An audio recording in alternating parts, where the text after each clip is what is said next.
Friends, पिछली तासिका को हमने सुंदर कमरा यह लेसन देखा है और उसका स्वाध्याय भी हमने देखा है। आज की वीडियो में हम क्या देखने वाले हैं? तो आज की वीडियो में हम वसंत ऋतु यह कविता देखने वाले हैं। अब वसंत ऋतु किसे कहा जाता है ये आपको पता है? वसंत ऋतु अभी का जो मौसम है यानी कि अभी का जो वातावरण है, एनवायरमेंट है, उसे ही वसंत ऋतु कहा जाता है। ये पता है आपको? नहीं तो देखो, भारत में वसंत ऋतु मार्च, अप्रैल और मई के महीने में यानी कि सर्दियों और गर्मियों के बीच में ही वसंत ऋतु आता है। देखो, इसे सभी ऋतुओं का राजा के रूप में भी माना जाता है। इसे क्या कहा जाता है? वसंत ऋतु को सभी ऋतुओं का राजा ऐसे भी उल्लेखित किया जाता है। और क्या है वसंत ऋतु के बारे में और आपको कोई जानकारी है? तो देखो, पूरी वसंत ऋतु के मौसम के दौरान तापमान कैसे रहता है? सामान्य रहता है। तापमान कैसे रहता है वसंत ऋतु के दरमियान? सामान्य रहता है। न तो सर्दी की तरह बहुत अधिक ठंड होता है और न ही गर्मी की तरह बहुत गर्म। हालांकि अंत में क्या होता है कि धीरे धीरे गर्मी शुरू हो जाती है, यानी कि वसंत ऋतु खत्म होने जैसे जैसे लग जाता है वैसे वैसे गर्मियों के दिन आते हैं। रात को मौसम और भी अधिक सुहावना और आरामदायक होता है। रात को मौसम कैसे लगता है? बहुत ही सुहावना और आरामदायक हो जाता है। वसंत ऋतु कैसे होता है? बहुत ही प्रभावशाली होता है। वसंत ऋतु में तापमान में नमी आ जाती है और सब जगह हरे भरे पेड़ हैं। वसंत ऋतु में तापमान में नमी आ जाती है मतलब क्या होता है? सभी जगह हरे भरे पेड़ों और फूलों के कारण चारों तरफ क्या आ जाती है?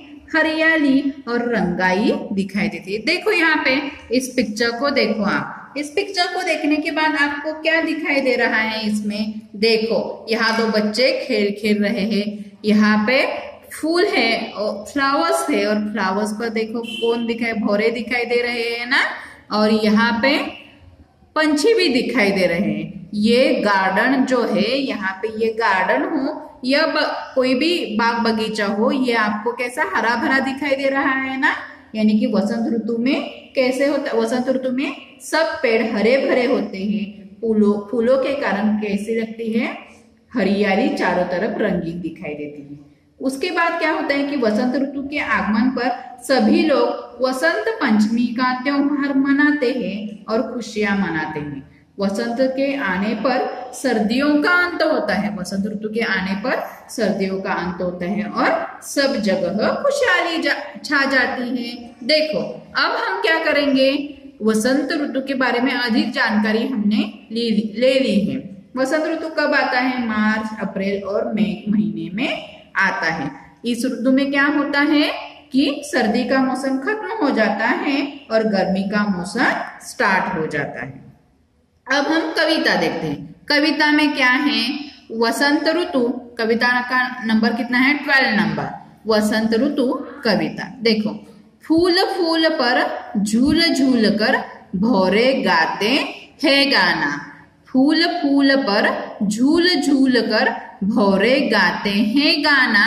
पहले हम रीडिंग करेंगे, उसके बाद लाइन बाय लाइन में आपको डिस्क्राइब करूंगी। डाल डाल पर पात पात पर कोयल का स्वर मस्ताना। डाल डाल पर पात पात पर कोयल का स्वर मस्ताना। महक महक कर चहक चहक कर, महक महक कर चहक चहक कर हवा यहाँ इठलाती है।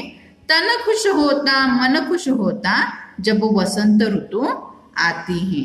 तन खुश होता मन खुश होता जब वसंत ऋतु आती है। देखो बच्चों, क्या है? पहला स्टांजा हम देखते हैं।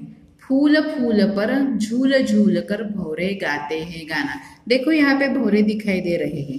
भौरे दिखाई दे रहे हैं ना पिक्चर में। ये बच्चे क्या कह रही है? कह रहे हैं कि फूल फूल पर झूल कर, फूलों पर झूल कर भौरे क्या कर रहे हैं? गाना गा रहे हैं। भौरों का मतलब क्या है? भंवरा। भौरों का मतलब क्या है? बवरा। फूल फूल पर झूल झूल कर, यानी कि फूल पर बैठे हुए हैं। वसंत ऋतु आने के बाद जो फूल होते हैं वो अधिक ही सुहावने लगते हैं और उन फूलों पर बैठकर भौरे क्या करते हैं, गाना गाते हैं। उसके आगे क्या है, डाल डाल पर पात पात पर कोयल का स्वर मस्ताना। अब देखो डाल डाल यानी कि क्या, पेड़ों की डालियां। पात पात मतलब क्या है, पत्तों पत्तों पर। कोयल का स्वर मस्ताना, स्वर मस्ताना का मतलब है, स्वर का मतलब है आवाज और मस्ताना का मतलब है मस्ती वाला। देखो ये कोयल का पिक्चर दिखाई दे रहा है। कोयल कहाँ पे बैठी है, टहनी पर बैठी है, यानी कि डाल पर बैठी है। और पत्तों पर भी बैठी है ना, वहां पे डाली होगी मतलब वहां पत्ते तो होगी ही है। तो देखो डाल डाल पर पात पात पर कोयल का स्वर मस्ताना। कोयल का स्वर कैसे, कोयल मस्ती में गा रही है। डाल पर बैठकर, पात पर बैठकर यानी कि लीफ पर बैठकर कोयल मस्ती में गाना गा रही है।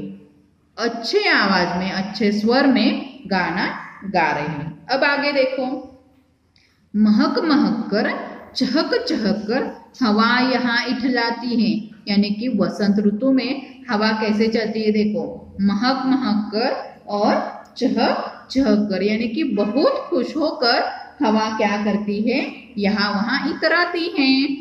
यानी कि क्या कहा गया है, वसंत ऋतु में वातावरण में तरोताजगी होती है, फ्रेशनेस होता है। महक महक कर चहक चहक कर हवा यहाँ इठलाती है, मतलब क्या है कि बहुत खुश होकर यहाँ पे हवा यहाँ वहां इतरती है।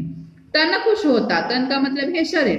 तन खुश होता, मन खुश होता जब वसंत ऋतु आती है, यानी कि तन मतलब शरीर, मन भी खुश होता है जब वसंत ऋतु आती है। अब ऐसा क्यों लगता होगा कि वसंत ऋतु आने पर ही मन खुश होता है, तन खुश होता है?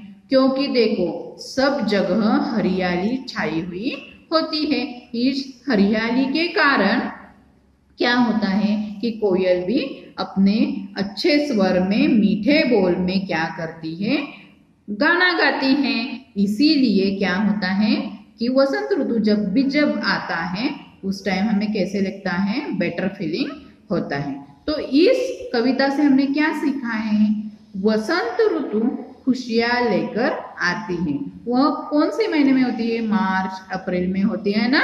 और इस वसंत ऋतु में सर्दियां खत्म होकर गर्मियों के दिन चालू हो जाते हैं। कौन सी कविता देखी है आज हमने, वसंत ऋतु, यह कविता हमने देखी है। यह कविता आपको अपनी टेक्स्ट बुक में जो कविता है पेज नंबर 73 पर वह रीड करनी है और उसके साथ साथ अपनी नोटबुक में कविता लिखनी है, इसके साथ साथ शब्दार्थ भी लिखने हैं। समझ में आ गया?